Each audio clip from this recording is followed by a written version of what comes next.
Oi pessoal, para quem ainda não me conhece, eu sou o Fábio Moraes, tenho nesse canal de Gestão para Oficinas com o Fábio Moraes, é o maior canal de gestão para o setor automotivo. E isso porque nos últimos 30 anos eu estou me dedicando a estudar, aprender e compartilhar com você, proprietário de oficina, gestor de oficina e gestora de oficina, um pouco do meu conhecimento para te ajudar nos processos de gestão aí da sua oficina. Hoje, nesse nosso vídeo, eu vou responder as perguntas que muitos de vocês colocaram nos comentários, a gente já respondeu e a gente achou muito importante compartilhar com toda a nossa comunidade, com todos que assistem o meu canal. Então, fique atento porque daqui para frente é a sua pergunta, a sua dúvida e eu respondendo. Mas olha, antes de qualquer coisa, põe na pausa aí, se inscreva no meu canal, ative o sininho de notificações, deixa um like pra gente porque isso ajuda muito o canal. E não se esqueça de colocar nos comentários as suas dúvidas, o que você está vivendo na sua oficina, que quem sabe numa próxima oportunidade que eu estou trazendo aqui e compartilhando com todos.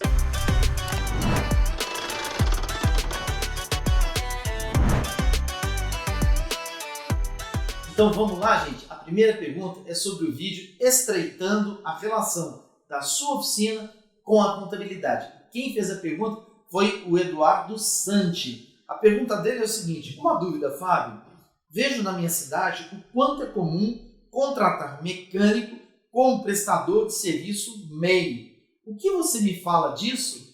Bom, Eduardo, eu falo o seguinte, olha, precisa tomar cuidado. Primeiro, porque se você tem um funcionário na sua oficina e manda ele embora para contratá-lo como MEI, isso não tira a relação de vínculo empregatício. Precisa tomar muito cuidado, porque hoje o funcionário pode estar muito próximo de você, mas a gente não sabe o que pode acontecer no futuro. O que eu estou falando aqui é que a relação entre você e seu funcionário precisa estar sempre equilibrada.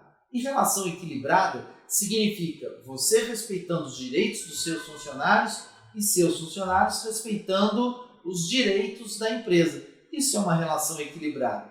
Ainda, dentro desse assunto de contratar com um MEI ou CLT, a minha sugestão é a seguinte: se você vai contratar um funcionário novo que nunca trabalhou na sua oficina, pode contratá-lo como MEI. Para isso, ele tem que ter um CNPJ, ou seja, abrir uma empresa MEI, que é a abreviação de microempreendedor individual, e gerar a nota fiscal para você todos os meses. Só isso é suficiente? Não.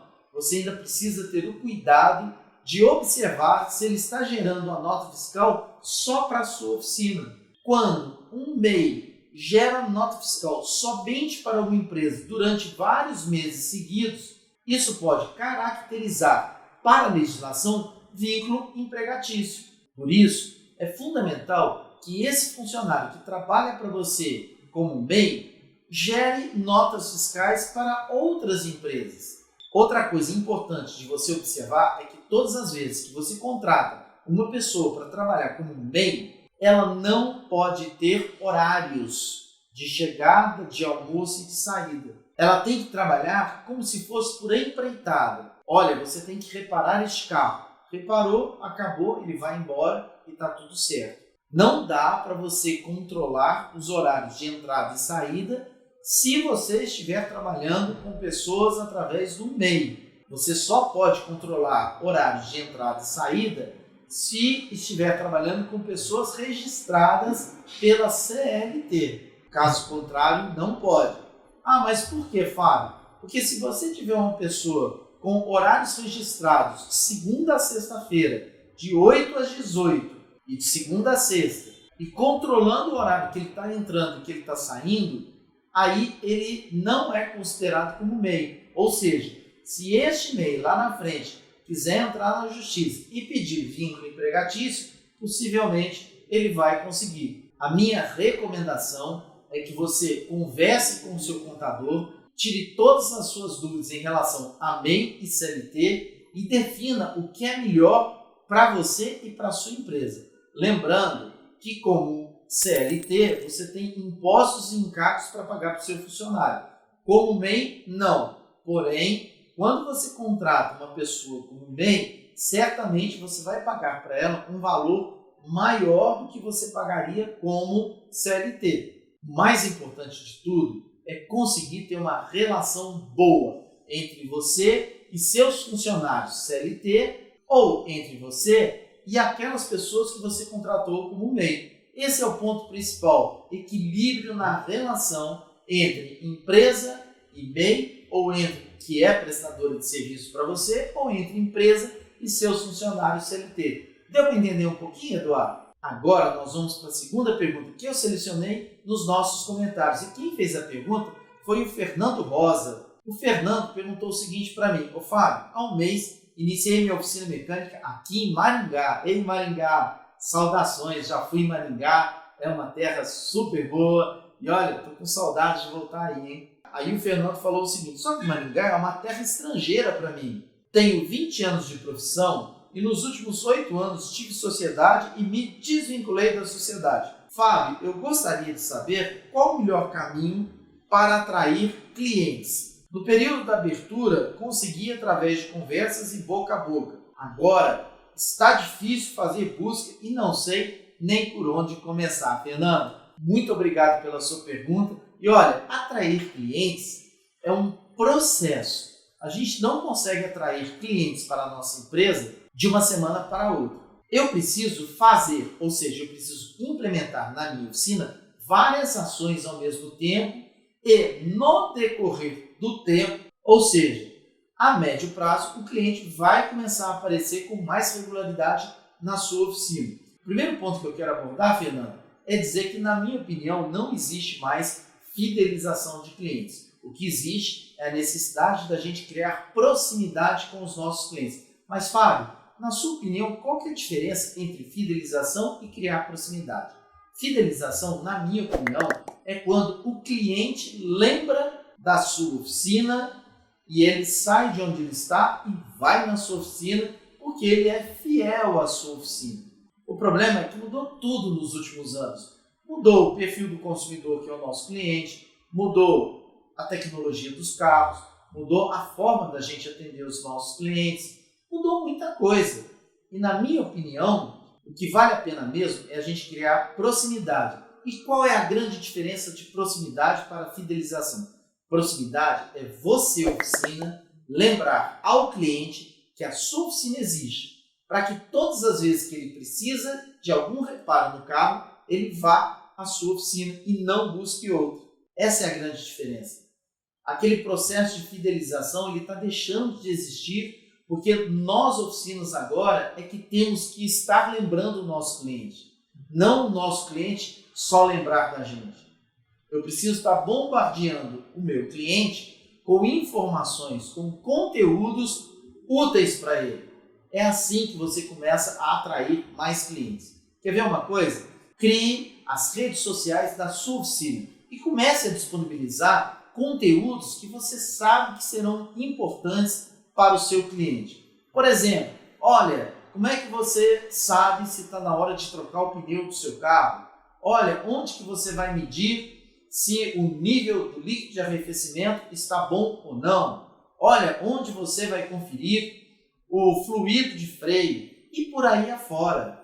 Isso são pequenas dicas, pequenas orientações que vão despertar o interesse do seu cliente. Mais do que isso, quando o seu cliente for fazer aniversário, manda via o seu sistema de gestão um comunicado para ele de parabéns. Quando você for fazer alguma promoção na sua oficina, mande para ele também. Quando for Dia das Mães, mande uma mensagem para todas as mulheres mães da sua empresa. Isso o seu sistema de gestão tem que te ajudar. Se ele não está ajudando, então busque um sistema de gestão que te ajude neste processo. Mais do que isso ainda, chame o seu cliente na hora que estiver próximo dele fazer a manutenção preventiva dele ou algum agendamento de serviços futuros que também o seu sistema de gestão vai ajudar. Faça pequenos vídeos dos reparos que você faz no carro do seu cliente e manda para ele.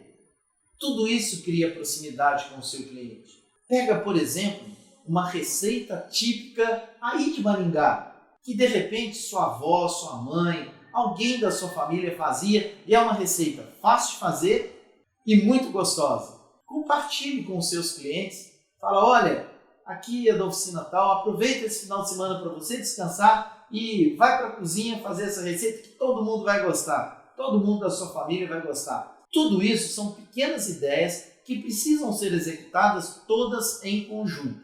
Paralelo a isso, eu acho que você deve procurar parcerias. E parcerias com locadoras, parcerias com outras empresas. Por exemplo, anda pelo bairro e vai ver se tem um depósito de material de construção e vai lá e vê se eles têm 1 ou 2 carros que eles precisam dar manutenção, ofereça a sua oficina para isso. Tudo isso é para criar proximidade com o seu cliente. E são ações que vão ajudar a atrair novos clientes para você. Uma outra ação que você pode fazer é, todas as vezes que um cliente levar um carro na sua oficina, você deixar com ele um cupom e falar para ele, olha, entregue este cupom para um conhecido seu. E a primeira vez que esse conhecido trouxer o carro aqui para a minha oficina, você vai ganhar um alinhamento, um balanceamento, uma checagem de itens, uma limpeza geral no carro. E aí a ideia pode ir longe.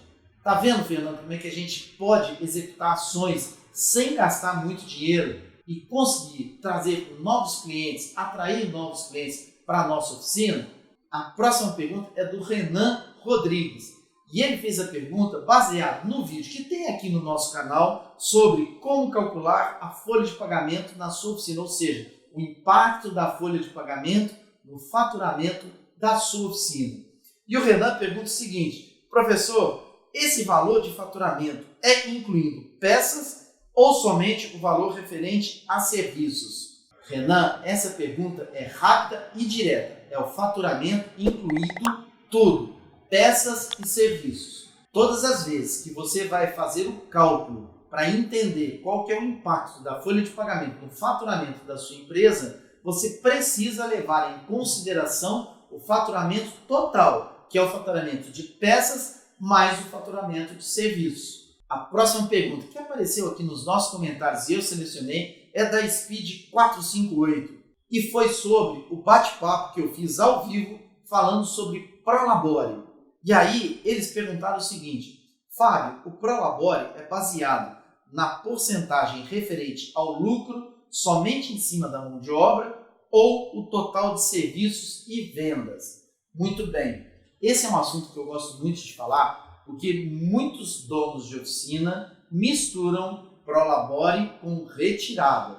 Prolabore é o seu salário e o Prolabore deve ser estipulado baseado no faturamento da sua oficina. Nesse bate-papo ao vivo que eu fiz, quando eu falei sobre Prolabore, eu expliquei o seguinte, através de estudos que eu faço de forma permanente e regular, eu consegui identificar que as empresas que estão equilibradas, pagando tudo em dia, sobrando dinheiro no final do mês, os proprietários possuem um Prolabore, ou seja, um salário que oscila entre 8% e 12% do faturamento da oficina.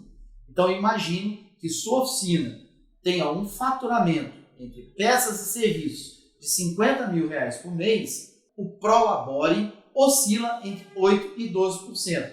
Imaginando que fosse 8%, seria um Prolabore de R$4 mil. Para que serve o Prolabore do dono da oficina? Serve para pagar as contas e as despesas do mês do dono da oficina que ele tem na casa dele. É o salário dele para ele viver durante o mês com este salário. Diferente de retirada. Aqui sim, Speed, a retirada ela é calculada baseada no que sobra, no resultado. Por isso, além de retirada, ela tem o nome de participação nos lucros da empresa. Todas as vezes que a empresa tem lucro durante um determinado período, o proprietário pode ir lá e tirar um pedaço desse lucro como retirada, que não tem nada a ver com o salário, com o Prolabore. Ele continua recebendo o Prolabore todos os meses, mas aí, como está sobrando dinheiro, ele vai lá e faz uma retirada. Tudo isso baseado nos números da empresa. Então, da mesma forma que o Prolabore é para pagar as contas do mês é para pagar as despesas do mês do dono da oficina que ele tem na casa dele, com escola, com alimentação, com transporte, a retirada pode ser utilizada quando o dono da oficina quer fazer um investimento pessoal. Por exemplo, ele quer comprar um terreno, ele quer trocar de carro e pegar um carro mais novo, ele quer fazer uma viagem, por exemplo, para o exterior, porque o salário dele não dá para ele fazer uma viagem para o exterior. Então ele pode usar a retirada. Lembrando que essa retirada só existe se a sua empresa, se a sua oficina estiver dando resultado positivo, lucro, vários meses seguidos. Se não estiver dando lucro vários meses seguidos, você não pode tirar dinheiro. Se você tirar esse dinheiro, ele falta lá na frente. E é isso que eu vejo acontecer com muitas oficinas.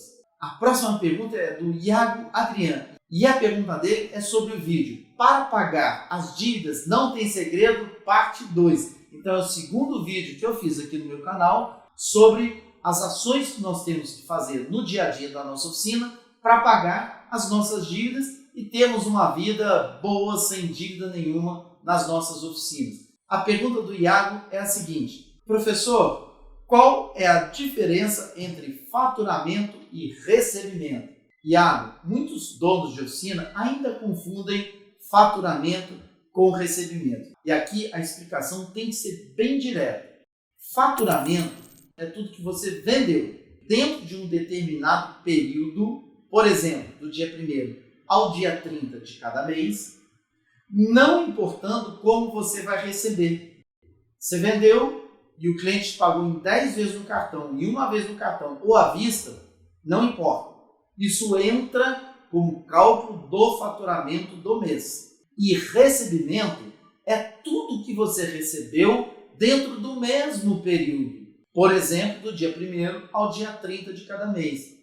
Se você recebeu um depósito na sua conta, Pix, transferência bancária, transferência do cartão de crédito para sua conta, ou do cartão de débito para sua conta, ou até cheque, que já sumiu, mas de vez em quando ainda aparece algum, isso é recebimento. Recebimento é tudo que entrou de dinheiro na conta da sua empresa ou no caixa da sua empresa. Isso é recebimento. E a gente não pode misturar porque são dois indicadores diferentes que nos ajudam a entender se a nossa empresa está equilibrada ou não. Quando eu pego esses dois indicadores do faturamento e do recebimento e incluo um terceiro indicador, que é o do pagamento, eu consigo, através desses três indicadores, identificar se essas três linhas se cruzam a cada mês ou não. Quando elas se cruzarem, certamente eu vou ter algum problema no fluxo de caixa lá na frente. Ou seja, vai faltar dinheiro para mim em algum momento na minha empresa. Por isso, a importância de a gente acompanhar esses indicadores para não deixar essas linhas se cruzarem. Primeira linha tem que ser o faturamento, segunda linha tem que ser recebimento e a terceira linha tem que ser pagamento. É assim que a gente faz a gestão acontecer nas nossas oficinas. Pessoal, tem várias outras perguntas aqui nos comentários e que a gente está respondendo individualmente. Esse é o primeiro vídeo que eu faço trazendo algumas perguntas dos comentários para compartilhar com todos que acompanham o meu canal. Eu tenho certeza absoluta que esse compartilhamento de informações, de dúvidas, vai ajudar você no dia a dia da sua oficina. Por isso, eu vou insistir para você, coloque nos comentários todas as suas dúvidas, todas as suas perguntas sobre os vídeos que eu publico aqui no meu canal de gestão para oficinas com o Fábio Moraes. E eu não poderia deixar de pedir para você compartilhar este vídeo com os seus amigos mecânicos, com outras oficinas, com outros mecânicos. Porque todas as vezes que você faz isso, você me ajuda e ajuda o meu canal. E olha, não deixe de se inscrever no meu canal, de ativar o sininho de notificações, de deixar um like e, mais uma vez, de colocar o que você está vivendo na sua oficina aqui nos comentários. Foi muito legal essa experiência de compartilhar essas dúvidas e essas perguntas e não tenham dúvida que eu vou trazer mais dúvidas, mais perguntas, tentando sempre fechar o mês com as dúvidas e perguntas do mês e compartilhar um vídeo com vocês. Bom, a gente vai se encontrar em breve. Tchau!